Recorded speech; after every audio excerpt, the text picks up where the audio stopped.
We're breaking down the biggest X factor for each team in the AFC and NFC East today on the Locked On NFL Scouting Podcast. You are Locked On NFL Scouting with the Draft Dudes, your daily podcast for NFL and college football scouting. Part of the Locked On Podcast Network, your team every day. What's better than this? It's guys being dudes here on the Locked On NFL Scouting Podcast. We're the Draft Dudes. I'm Joe Marino from Locked On Bills. He's Kyle Crabbs from Locked On Dolphins. And we are your NFL experts here with you daily to talk team building across the league on the Locked On NFL Scouting Podcast with the Draft Dudes, part of the Locked On Podcast Network, your team every day. I'd like to thank you for making Locked On NFL Scouting your first listen every day, and a big welcome and shout out to our everydayers. You know who you are. Those of you who never miss a single episode, we appreciate y'all being here very, very much. This episode of Locked On NFL Scouting is brought to you by eBay Motors. A championship team is about each player being a perfect fit. Same with your vehicle. So for the parts that fit, head to eBay Motors and look for the green check. Stay in the game with eBay Guaranteed Fit. ebaymotors.com. Let's ride. eBay Guaranteed Fit. Only available to U.S. customers. Eligible items only. Exclusions apply. Joe, happy National Kyle Feels Jaded that you did not acknowledge I put our record predictions in the bottom ticker on the YouTube channel as of yesterday. Those were on there the entire yesterday? Yes. Yeah. Wow. You didn't make a single mention of it the entire show. I'm sorry about that.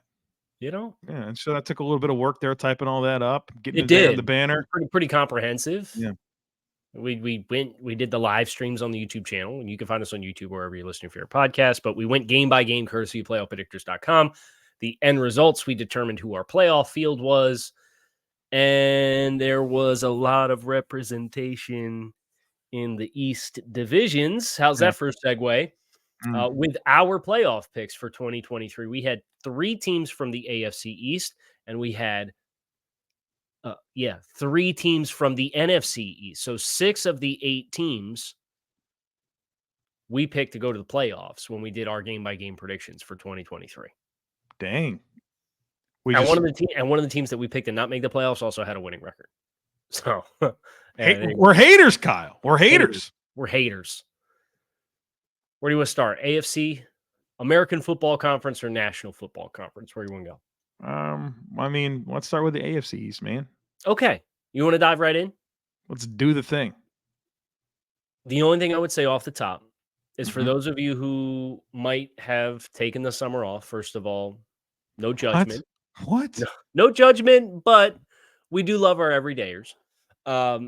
If you didn't go through the roster assessment series, we spent like 2.5 months going through all the teams in the league, watching all their film, putting every single player into buckets. And the objective here for the X factors is to identify the players that didn't fall into a definitive bucket yet. And Joe probably is going to get cute with 1 or 2 of these teams and go off the beaten path and not pick a player and probably pick a coach or something like that. I'm sure he will. I try to pick all players, but there's incomplete evaluations, and then there's rookies. And that is, by and large, the majority of players that we're going to be identifying, because they're players that we are readily acknowledging either you haven't taken a snap in the league yet, or we don't have enough information to definitively place you in one of the other buckets to quantify how high caliber of a starting player or backup player you are. That's right. I had to get that off my chest. No, I appreciate that. The welcome to those who are here now and are fully aware of what we're about to do here. So well done. And we're starting with the American Football Conference, which means we have to start with the Bills because they won the East last year. Heard about that. So that there's a courtesy there, and I will extend to you the courtesy of giving you a shot to bat leadoff here. All right. Tell us why James Cook. No. It's not James Cook. No, it's Terrell Bernard. I think you can make a case for it to be Terrell Bernard. I'll tell you what, I'll leave that for you. You can have Terrell Bernard if you want to talk about it. But I'll go with about Spencer Brown. Spencer Brown's where I want to go. And the reason I went with Spencer Brown over Terrell Bernard is I'm going to go with the offensive lineman playing offensive tackle, protecting Josh Allen. I think that's where It's more important to be quite frank. Spencer Brown's had a tough go so far in the NFL. 2 years as the Bills' primary starting right tackle, but it's been a lot of highs and lows, and probably a lot more lows than highs. What's interesting about Spencer Brown is, first of all, he's an elite physical specimen, a perfect 10 on his RAS score. This guy has the size and athleticism that you're looking for. But his background to this point hasn't positioned himself well to play consistently good football in the NFL. You know, a guy that played tight end and 8-man football in high school, goes to Northern Iowa. He plays 2 seasons of right tackle, doesn't play his last season because it's canceled due to COVID, gets drafted in the 3rd round by the Bills. By week 4, he's their starting right tackle, and it was a bit of a roller coaster as a rookie. And then where you wanted to get excited was hoping to see some growth from year 1 to year 2.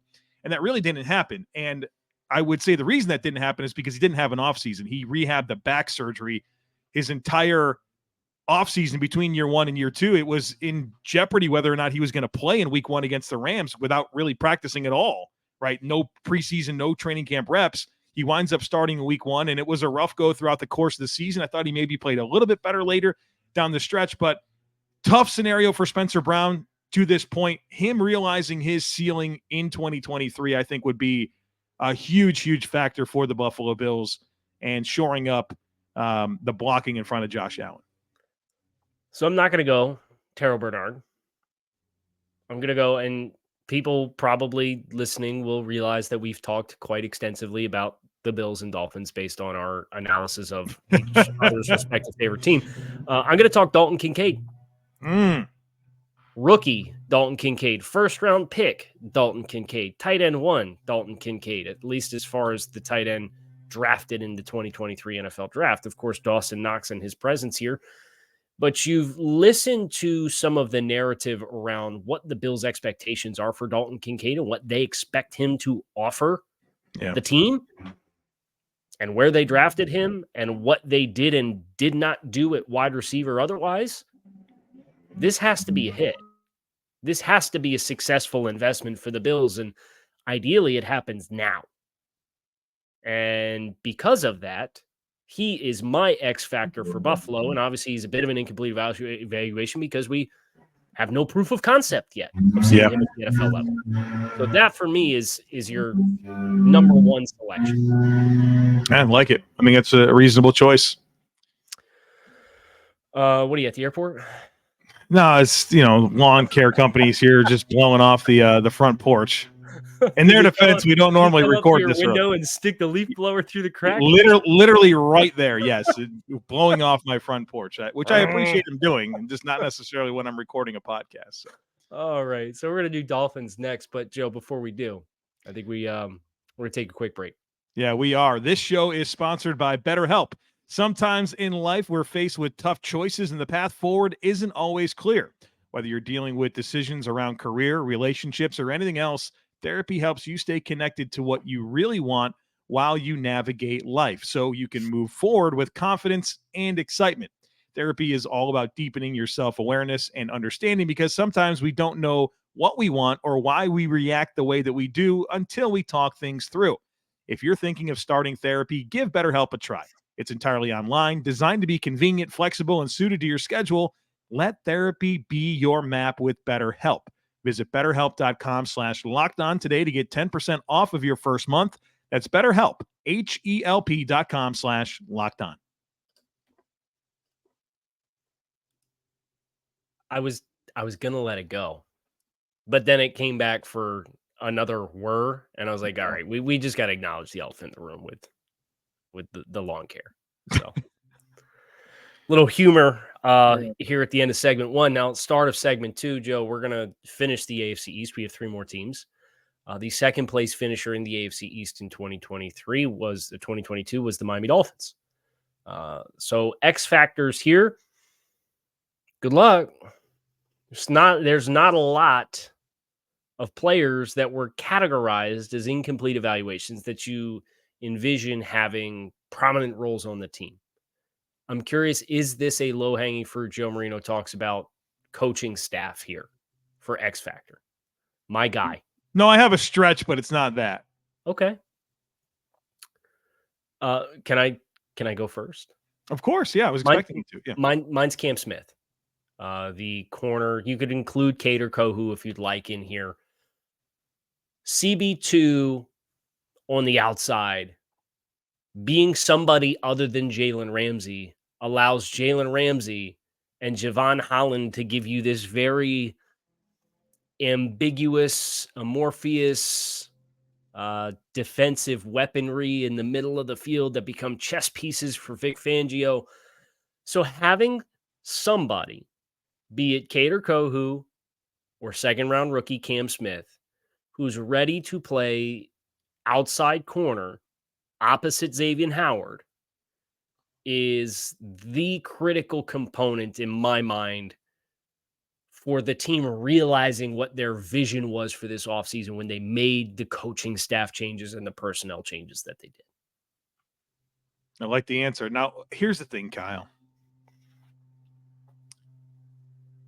I don't think you're going to like what I have to say because it doesn't fit the criteria of what we're supposed to do here. But if I may, stretch it a little bit here. Right, My X factor is Austin Jackson at right tackle. And I know that we didn't give him an incomplete evaluation, but he's a guy that's interesting for me.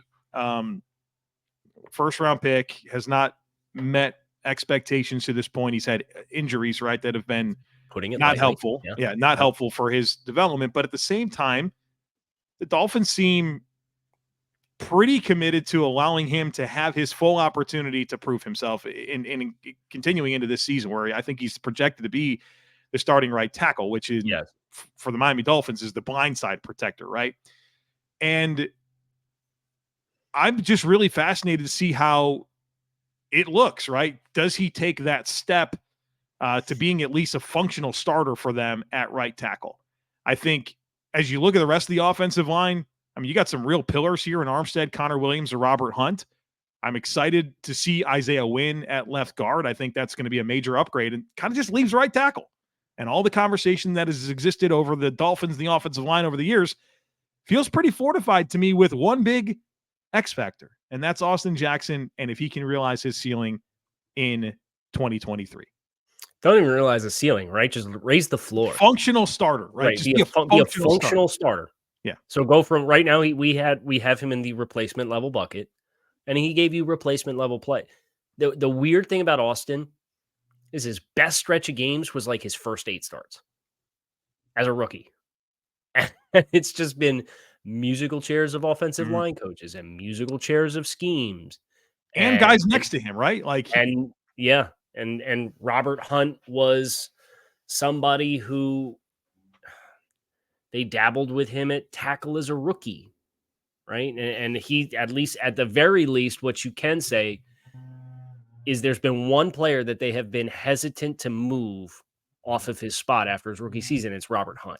So Robert Hunt being the pillar there now hopefully puts him in a position, and Austin obviously had the mental reps last year to be able to fortify his standing and understanding. And now, okay, you soaked up Teron Armstead's wisdom for another year. Can you apply these fundamentals and techniques to be a passable starting right tackle? And if you are, it's going to be a huge win for the Dolphins because I think he can be a really good asset in the run game.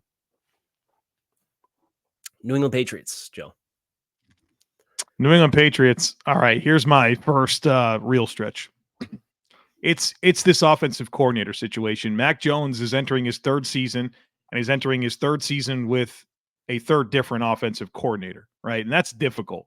That's difficult for any quarterback, especially one that was a 1-year starter in college, that it was a week 1 NFL rookie starter, right? And you just never, he's not had the opportunity to settle in with any one offensive coordinator. And now you feel like you get a competent guy in here in Bill O'Brien, but how quickly can they get on the same page and execute? You know, you got some new weapons here, obviously, in the passing game, new scheme, and you have some rumblings in New England about whether or not they're on the right course, you know, pressure on Bill Belichick, all that type of stuff.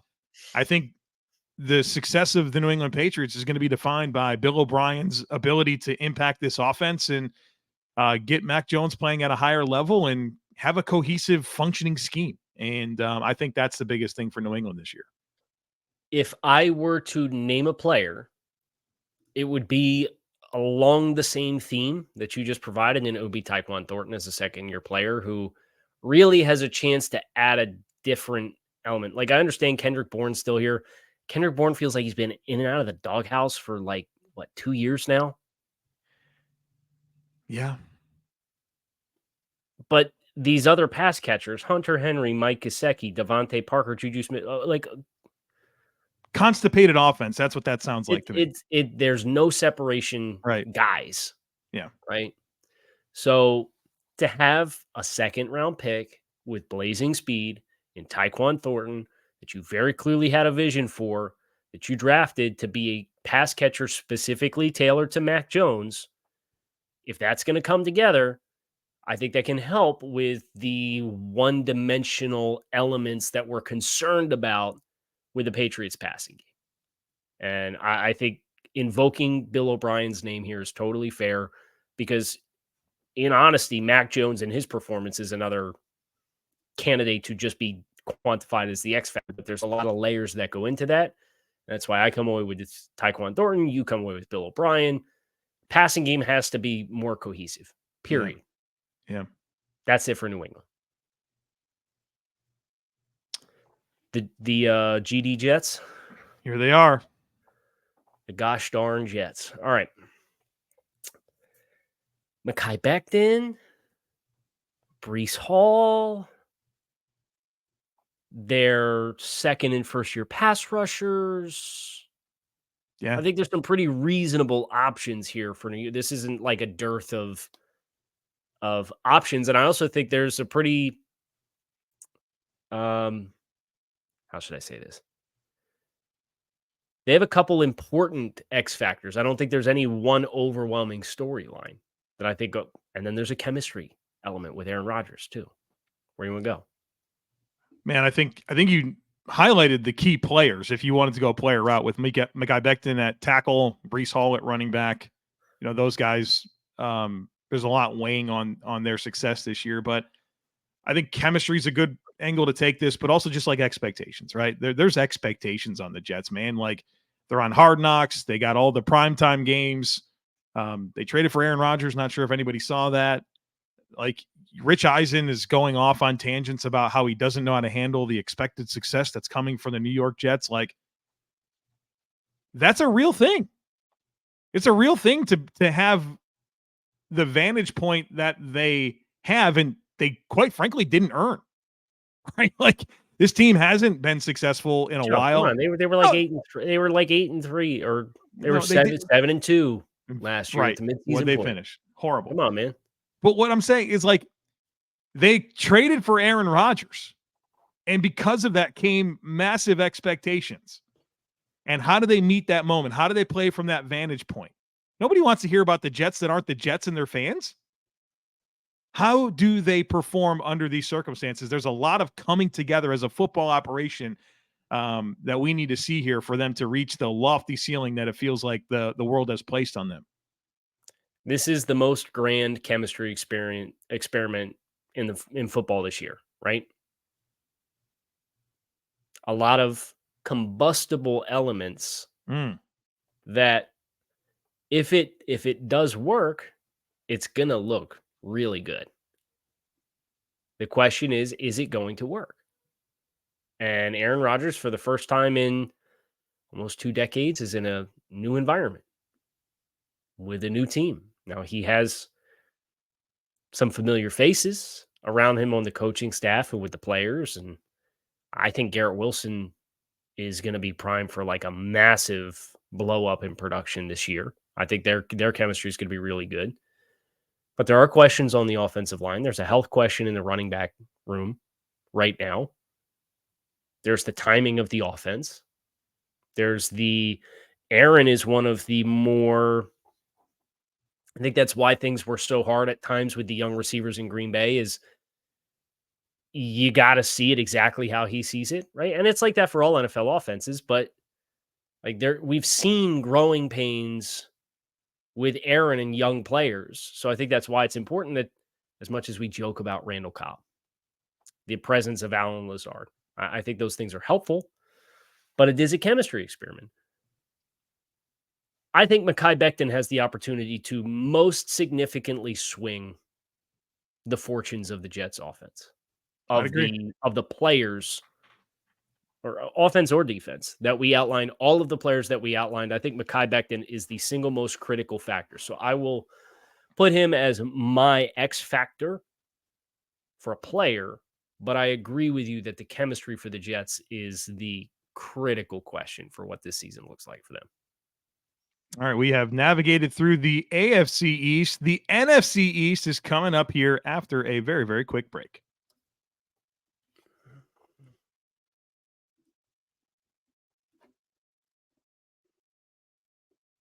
All right, Joseph. Philadelphia Eagles won this division last year. So we're going to start with the Eagles. Philadelphia is a team who you could also take low-hanging fruit. I'm probably going to take it. And no, I'm going to take this Georgia Bulldogs defensive interior trio of Jordan Davis, Jalen Carter, and Nakobe Dean.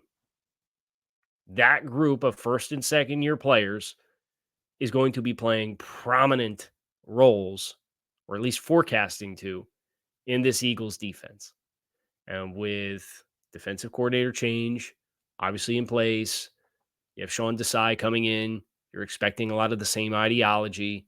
You expect it's going to fit, but the mechanics of it work if that trio of players plays to their potential as 2 first-round picks and a linebacker that had a durability question or a health issue and a size question on top of playing a non-premium position that allowed him to fall to the 3rd round. Kyle, I think opening it up to all 3 of them makes a lot of sense, but I want to laser in on one guy, and his name is Jordan Davis. He's the second-year player. I know that Nakobe Dean was as well, but he hardly played as a rookie.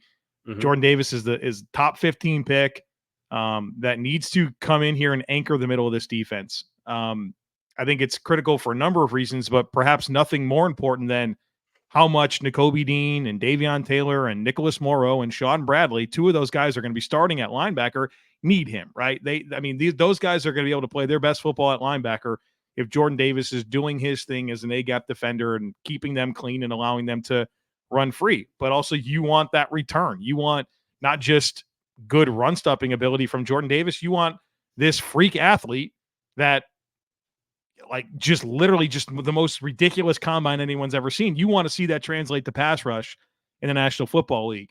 And so they've had to have some turnover here at this interior defensive line, but Jordan Davis stepping in and being that guy that so many people were excited about because of that the physical upside, him being that this year would be huge for this defense to be what it was last year and give themselves another run to Super Bowl.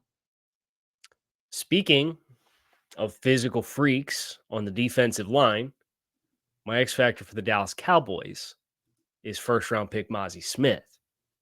Because you think about John Hankins at this stage in his career, Neville Gallimore, Oso Odigizua, we need a dude to step up to the plate here. And for all of the things that you outlined with Jordan Davis, Mazi Smith can be all of those same things for Dallas. And he was their first-round selection, and they were worried about whether or not he was going to make it to them. And he did. And if they're going to unlock fully the potential of this Dan Quinn defense, having that element, which really hasn't been there with consistency, I think is a really, really critical component for the Cowboys being a tough out when it comes time for January football. I have a hot take. Okay. I like hot takes. I like Mazi Smith more than I do Jordan Davis. That's not a hot take. Sorry. Really? I don't play at the University of Georgia. I would rather have Mazi Smith than Jordan Davis as well. All right, YouTube, let us know.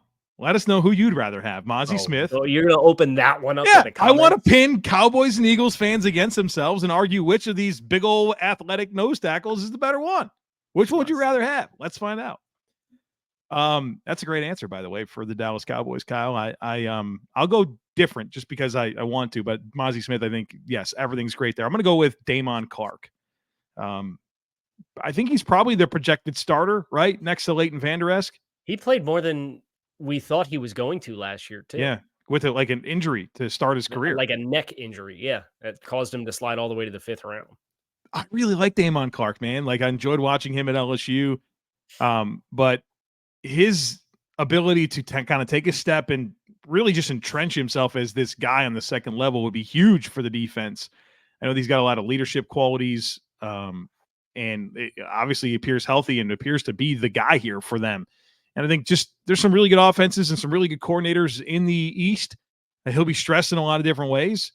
And I think him really cementing himself as this starter would be huge for the Dallas defense. And obviously a big part of him being able to do that's going to be what happens in front of him. And that's why I thought Mozzie Smith was also a great answer. Okay. The New York Football Giants are next. I'm going to call a preemptive timeout. All right. A timeout while you have even the floor. It's incredible. Yeah. It's there's 2 seconds left on the play clock. You're going to want to save the 5 yards. Yeah.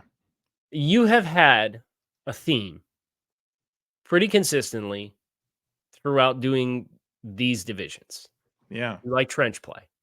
So I'm just going to throw this out there. And if you like it, you can take it. If not, you can throw it back. There is a correct answer here. Oh, this was the easiest one I settled on. This is Mozzie's a good answer. So let me give you no, there's one answer here for the Giants. Evan Neal. If you wanted to include all first and second year offensive linemen, I would have accepted that. But because you have John Michael Schmidt's projected starter at rookie, who was a 2nd round pick for them, and Josh Izudu as somebody who's competing potentially for a starting spot, those guys we got to hit, right?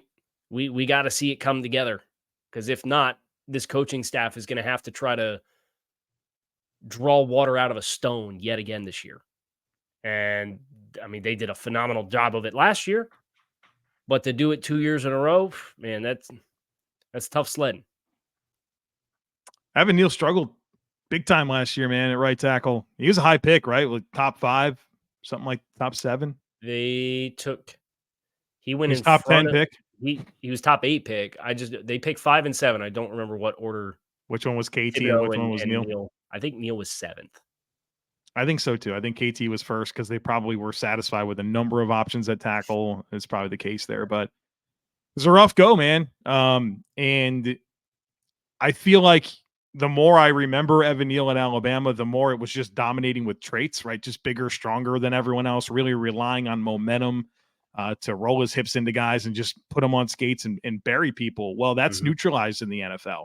And I thought he learned a lot of lessons about that, and where it really comes down to technique and set points and getting your feet right and getting your hands right and playing with good leverage and body control, right? And you expect there to be growing pains, but I would have hoped to have seen more in-season growth from Evan Neal last year. And the book is far from written on Evan Neal. And you can maybe draw some parallels to the guy playing left tackle and Andrew Thomas, who had some struggles early on, has become one of the best tackles in the game. And you're hoping for a similar path here for Evan Neal, but he's got to get going here in year 2 and really show some growth. And, you certainly want KT and Evan Neal to be foundational players for your roster. I feel real good about KT. I want to see Evan Neal kind of take a big step here this year. Which just leaves the lowest of low-hanging fruit. The Washington Commanders. A team with an incomplete evaluation, 2nd year, 5th round pick as your starting quarterback. It's Sam Howell, right? Yeah. Yeah. That's it. I feel somewhat good because Jacoby Brissett's the backup. But man, yeah, you're rolling the dice here on Sam Howell. I like Jacoby Brissett more than you. This is definitely you love all these Dolphins backup quarterbacks. No, I only like Jacoby Brissett. Chill out with that. You texted me about Teddy Bridgewater yesterday. I was just because he was trying out for the Lions. I'm like, my gosh, this guy was like the most coveted backup quarterback in the league. He poops his pants for the Dolphins last year, and he's an afterthought trying to get a job the day before camp. I mean, not right, for long. That's what it stands for, Not right? for long.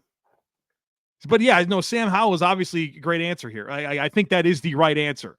I would also like to bring up this guard situation. I mean, whoa, right? Like, whoa. We're Sam Cosmi, Chris Paul. Chris Paul, actually, I thought when he played last year, I liked his tape, right? I'm just looking for the sample set. Nick Gates might get one of those jobs with Stromberg.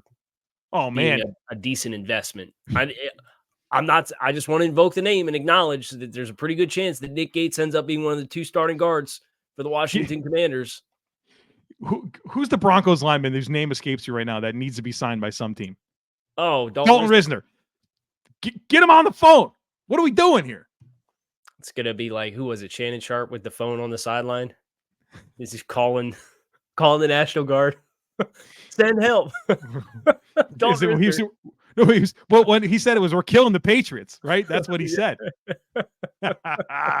Great moment. Great sound clip. Oh, that is the high note that we needed to end the East Division X Factors here on Locked On NFL Scouting. We hope you guys enjoyed this conversation. I'm Kyle Crabbs. He's Joe Marino. Shout out to our everydayers who are locked in with us on a daily basis because it is your teams every day. You can find us on YouTube or wherever you listen to your favorite podcast.